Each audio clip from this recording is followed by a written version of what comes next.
তো আমরা এখন বাবু ভাইয়ের কাছে যাবো, বাবু ভাই একটা ঘটনা শুনবো আমাদের নেক্সট যে ব্রেক তার আগে। তো একটা ঘটনা শুনতে চাই বাবু ভাই, আজকে ঘটনা যেটা সেটা দেশে ঘটেছে না দেশের বাইরে ঘটেছে? এটা দেশের ঘটনা। দেশের ঘটনা শুনে ফেলি বাবু ভাই। আচ্ছা, এটা হচ্ছে নিতুর ঘটনা আছে ভাই। নিতু তখন স্কুলে পড়তো, 8-9 পড়ে এই সময়কার। So back in like 90s, early 90s এরকম আর কি, 90 শুরু হচ্ছে। খুব বেশি আগেরও না, আবার একদম সাম্প্রতিক সময়। তো এরকম একটা সময় ও এক সময় অসুস্থ হয়েছিল আর কি। তো বেশ মানে আপনার মানে নিউমোনিয়া টাইপের আর কি, হাসপাতালে অ্যাডমিশন নিয়ে থাকতে হয়েছিল কিছুদিন। তো হাসপাতালে যখন ভর্তি হয় তখন হাসপাতালগুলো তখনকার সময় এত ফ্যাসিলিটেড ছিল না, মানে আলাদা আলাদা রুম, এবং রুমগুলোর ভিতরে বেশ ফাঁকা ফাঁকা, মানে পুরনো আর কি টাইপের ছিল। যাই হোক, সন্ধ্যার পরে ওর সাথে ওর আম্মু থাকতো। রাতের বেলা ওর আম্মু আবার বাসায় যেত, আবার রাতে ব্যাক করে আসতো রাত 9টা-10টার সময়। তো একদিন মৃত্যু শুয়ে আছে আর কি। এরকম সময় দেখে একটা বারান্দার কাছ থেকে ছোট বিড়াল, খুব ছোট বিড়াল, মানে কেবল হওয়ার থেকে একটু বড়, মিউ মিউ করছে দরজার কাছে বসে। এবং ওই বারান্দার মধ্যে হালকা একটা লাইট জ্বালানো ছিল, লাল বাতি, মানে যে নর্মাল যে আমাদের আগে ফিলামেন্ট বাল্বগুলো ছিল সেই বাল্বের আলো পড়ছে। আর ওদের রুমের মধ্যে সামান্য একটা লাইট লাগানো ছিল, যে রুমে ও মানে শুয়েছিল। তো বেশ একটা কেমন জানি একটা মানে রহস্যজনক একটা বিড়ালটাকে লাগছিল দূর থেকে। এবং বিড়ালটা মোস্টলি হচ্ছে ব্ল্যাক, মাথার কাছে কালো, বডির বাকি অংশটা সাদা, এরকম মানে ছিটছিট আছে কিছু। তো বিড়ালটা মিউ মিউ করছে এবং ওর দিকে একদৃষ্টে তাকিয়ে আছে। তো ও জিনিসটাকে দেখে খারাপ কিছু ভাবে না বা ভয়ও পায় না, বাট ওর কাছে বেশ রহস্যময় লাগতে থাকে। কিছুক্ষণ তাকিয়ে থাকার পরও হাত দিয়ে বিড়ালটাকে এভাবে ডাকে, হাত দিয়ে জাস্ট ডাকার পরপরই বিড়ালটা আস্তে করে উঠে আসে, এসে ওর খাটের কাছে নিচে দাঁড়িয়ে থাকে। তো ওখানে দাঁড়িয়ে থেকে বিড়ালটা মিউ মিউ করছে। তো ওর ইচ্ছা করছে যে খাট থেকে নেমে বিড়ালটাকে ধরার। তো অনেক কষ্টে সে বিড়ালটাকে নিচে যেয়ে তুলে নিয়ে আসে, এনে তার বেডের পাশে রাখে। এবং দেখে যে বিড়ালটা ঠিক তার কাছে বসে আছে এবং বেশ আদর নিচ্ছে আর কি, বিড়াল যেরকম করে আর কি। তো রাতের বেলা ওর মা যখন আসে তখন বিড়ালটাকে দেখে তার মা খুব মানে আপনার রাগ করে যে তুমি অসুস্থ এই বিড়াল কোত্থেকে পাইছো। তো বলে যে আমি বিড়ালটাকে আমি বারান্দায় পেয়েছি, ও আসছে এখানে আমার কাছে দাঁড়াইছে। তোর মা বলে না, বিড়াল তো রাখা যাবে না সাথে। ও আবার খুব একগুয়ে হয়ে যায়, মানে কান্নাকাটি, সে বিড়াল ছাড়বে না। তো ওর মা এটা নিয়ে খুব করতে থাকে, দেখা অসুস্থ, ওকে পাড়াপাড়ি করলে সমস্যা হবে। তো বিড়ালটাকে ওর কাছ থেকে নিয়ে ওর মা বলে আচ্ছা পাশে থাক, এখানে থাক, তোমার সাথে রেখো। তো সে তারপরও ছাড়বে না। তারপর ওর মা বিড়ালটাকে সাইড করে রাখে। যেটা হয়, বিড়ালটা মাটিতে শুয়ে চুপচাপ শুয়ে থাকে এবং ওর দিকে তাকিয়ে থাকে, মিউ করে, মানে it's like a pet cat, এরকম একটা অবস্থা হয়ে গেছে বিড়াল, পোষা বিড়ালের মতো। ডাক্তার এসে বলে যে বিড়াল কোত্থেকে আসছে।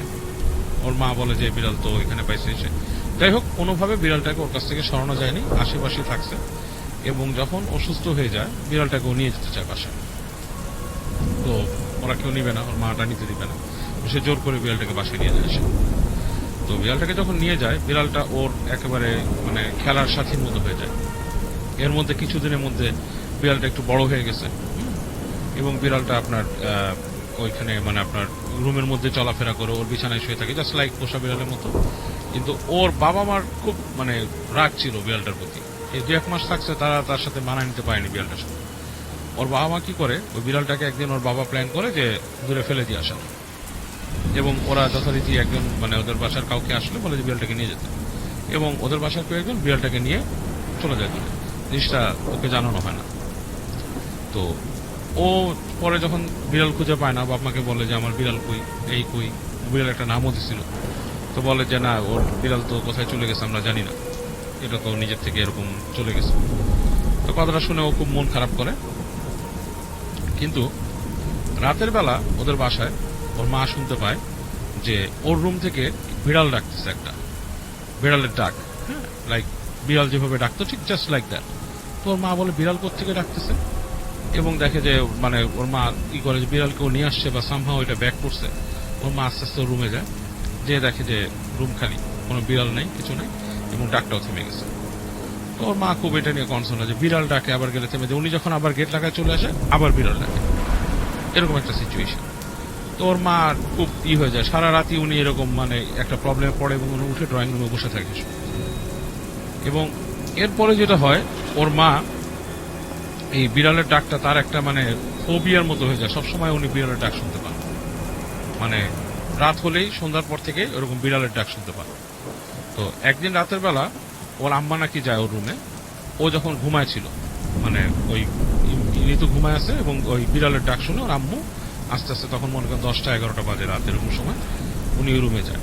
তো রুমে যে উনি ওই গেটটা যখন দিয়ে করতে থাকে, এখন উনি শুনতেছে ওই রুমের মধ্যে একটা গড় গড় গড় গড় শব্দ হচ্ছে, বিড়াল যেরকম শব্দ করে অনেক সময়, হ্যাঁ, কিন্তু বিড়ালটা মনে হচ্ছে একটু রাগ টাইপের, মানে গড় গড় করতেছে।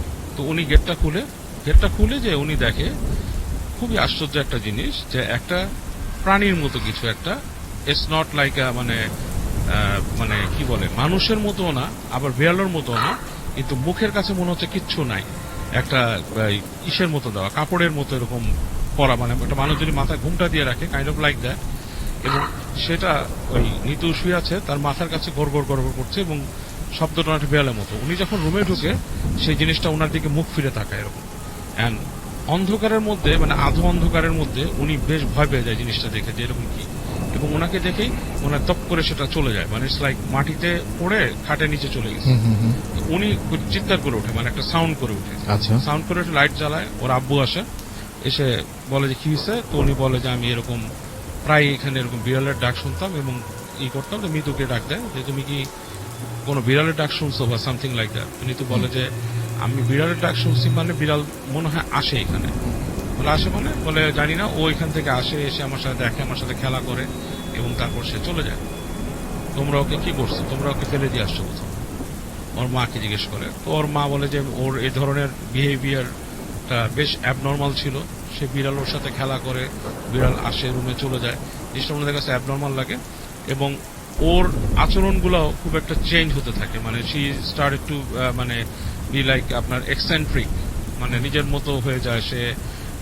দেখা যাচ্ছে যে তার নিজের যে নর্মাল কাজগুলোও করে না। এবং ওর মা একজন ইসের সাথে কথা বলে যে আমার মেয়ের এরকম একটা বিড়াল পাইছিল, এরকম এরকম কাহিনী, এবং আজব কিছু কথা বলে যে রাত্রেবেলা ওর রুমের মধ্যে বিড়াল ডাকে এবং জিনিসটা খুব ভৌতিক কিছু এরকম ভাবে ওর মার মনে হয়, এবং কথা বলে একজন সাথে। তখন উনি বলে যে আপনার মেয়ের হয়তো কোনো কিছুর নজর লাগছে বা কিছু, এবং অনেক সময় দেখা যাচ্ছে এই ধরনের জিনিস এই পশু পাখির ফরম্যাটে এসে হাজির হয় আর কি। তো আপনি এক কাজ করেন, আপনার বাসাটা বন্ধ করে দেন, ওর ওই ইটা বলে। এটা বলার পরে উনি হুজুরকে মানে বলেন যে আপনি যে প্রসিজার করার আপনি করে দেন। আচ্ছা। তো ওই হুজুর এসে একদিন দিনের বেলা ওদের বাসার ওই রুমের চারপাশে এরকম কিছু এরকম দোয়া লিখে বাসাটাকে বন্ধ করে দেন। তো যখন বন্ধ করে দেন, ওই দিন রাত্রে সন্ধ্যার পর থেকে রাসেল ভাই ওই বাসার আশপাশে মানে শুধু মনে হচ্ছে যে খুব মানে মানে রাগী বিড়াল যেরকম ঝগড়া করে সেরকম টাইপের গড় গড় গড় গড় বিড়ালেরটা, মানে খুবই ভয়ঙ্কর টাইপের মানে লাগতে থাকে। এবং আশ্চর্যের ব্যাপার, বিড়াল ডাকটা শুনতেছেন উনি, ওর মা এবং ওর বাবা, আর কেউ কিন্তু শোনে না। আর ও ওখান থেকে পাগলের মতো বলতেছে তোমরা কি করছো, তোমরা ওকে আসতে দিচ্ছ না কেন, মানে ওই নিতু ভিতর থেকে বলতেছে। তখন ওর বাবা মা ওর কাছে যায় বসে এবং রাত্রে ওরা লাইটটা মানে জ্বালায় রুমে শোয়, এবং কিন্তু ওদের মনে হচ্ছিল কেউ একজন এসে মানে ওই রুমের মধ্যে ঢুকবে এরকম, এবং বিড়াল মনে মারামারি করতেছে ওখানে। এবং মানে খুবই ভয়ঙ্কর একটা এক্সপিরিয়েন্স ওদের, অ্যাকর্ডিং টু দেম, যারা এই সময়টা মানে স্পেন্ড করছে তারা বলছে যে ভয়ঙ্কর একটা এক্সপিরিয়েন্স, কারণ হঠাৎ মনে হচ্ছে জানলা ভেঙে কেউ চলে আসবে, এরকম একটা অবস্থা। এবং মানে বিড়ালের কিন্তু বিভিন্ন রকমের ডাক আছে রাসেল ভাই, যেটা অনেক সময় খুব ভয়ঙ্কর লাগে। এবং এরকম চলে তাদের বাসায় একদম ফজরে আজান পর্যন্ত এরকম ডাক চলে। এবং দেখা যাচ্ছে নীতিও বেশ অ্যাগ্রেসিভ হয়ে যায় বিড়ালটার জন্য, যে মানে ও নিজেই বুঝতেছে না ও কি বলতেছে, যে মানে বিড়ালটার প্রতি আলাদা একটা ফ্যাসিনেশন, এরকম কিছু একটা ব্যাপার। অ্যান্ড দেন ওই হুজুরকে আবার ডাকা হয়, ডাকার পরে ওর ইসে বলে যে ওই হুজুর এসে বলে যে আপনার মেয়ের উপর প্রভাব খাটাইছে তো, এবং ওটা ওর কাছে ছিল, এটা সম্ভবত হাসপাতাল থেকে ওর আসছে কোন রকম পিশাচ এবং মানে জিন আর কি, যেটা যেটা আপনার এরকম করে, এবং ওকে ঝাড়ানো দরকার। তো ওকে ওরা ঝাড়ানোর পরে এবং বলে যে আপনারা পারতপক্ষে ওই বাসার থেকে চলে যান। বিড়ালটাকে কি করছিল তো জিজ্ঞেস করা হয়। তো যাকে দিয়ে পাঠানো হয়েছিল বিড়ালটা, সেটা হচ্ছে যে ওদের বাসায় একটা লোক আসতো, মানে যে কাজ করতো আর কি, ওই কাঠটাটের কাজ করতো আর কি, তার কাছে দেওয়া হয়েছিল। সে বলে যে বিড়ালটা কি করছিল, বলে যে আমি যে ওখানে ওই কাজের মহিলার ছেলের কাছে দিয়েছিলাম, সে যে দূরে ফেলে দিয়ে আসছিল। তো পরে কাজের মেয়ে ছেলেকে ডাকা হয় বিড়ালটা কোথায় ফেলছিল, তো সে বলে যে এখান থেকে মানে আমাদের বাসার থেকে দূরে ওইখানে নদী ছিল তখন, হুম হুম, এখনো আছে মনে হয় ওই যে আপনার এই ইসের দিকে যেটা নাকি হাজারিবাগটা ছাড়া যে জায়গাটা, হুম হুম, তো বলে যে নদীর কাছে নিয়ে বিড়ালটাকে ছেড়ে দিছে। তারপর কি মানে কাজের ছেলেটাকে যে ওখানে যে ছেড়ে দিছে, তো বলে কি আশ্চর্য ব্যাপার, বিড়ালটাকে যখন ছাড়ছে সে নাকি মানে বের হয়ে একটা লাফ দিয়ে পানিতে পড়ছে এবং পানির তলে চলে গেছে সে, হুম হুম। মানে ডুব দিয়ে পানির তলে চলে গেছে। এবং হয় না, এবং ওই ছেলেটার যে বিড়ালটাকে ছাড়ছিল তার নাকি অনেক জ্বর আসছিল এবং সে এমন ভয় পাইছিল ওই ছেলেটা, এবং সে এমন ভয় পাইছিল যে সে আর ওই মানে ধারে কাছে কতদিন ওই বাসার এখান থেকে আসেনি। এবং ওই ছেলে নাকি অনেক ভয় পাইতো এবং রাতের বেলা কি জানি ওর কাছে আসতো এরকম, মানে বলছে যে লম্বা টাইপের মুখ নিয়ে এসে ওকে ভয় দেখাইতো। ওকে, সো ওই নিতুরা ফাইনালি আর কি যে ওখান থেকে মানে নিতু চলে যায় আর কি, অন্য জায়গায় ওরা বাসা ভাড়া নিয়ে থাকে আর কি, ওখানে থাকে না। এবং মানে কারণ বাবা মা চায় না যে ছেলে মেয়ের কোনো এই ধরনের অনিষ্ট হোক বা সামথিং লাইক দ্যাট। এই ছিল কাহিনী। Thank you.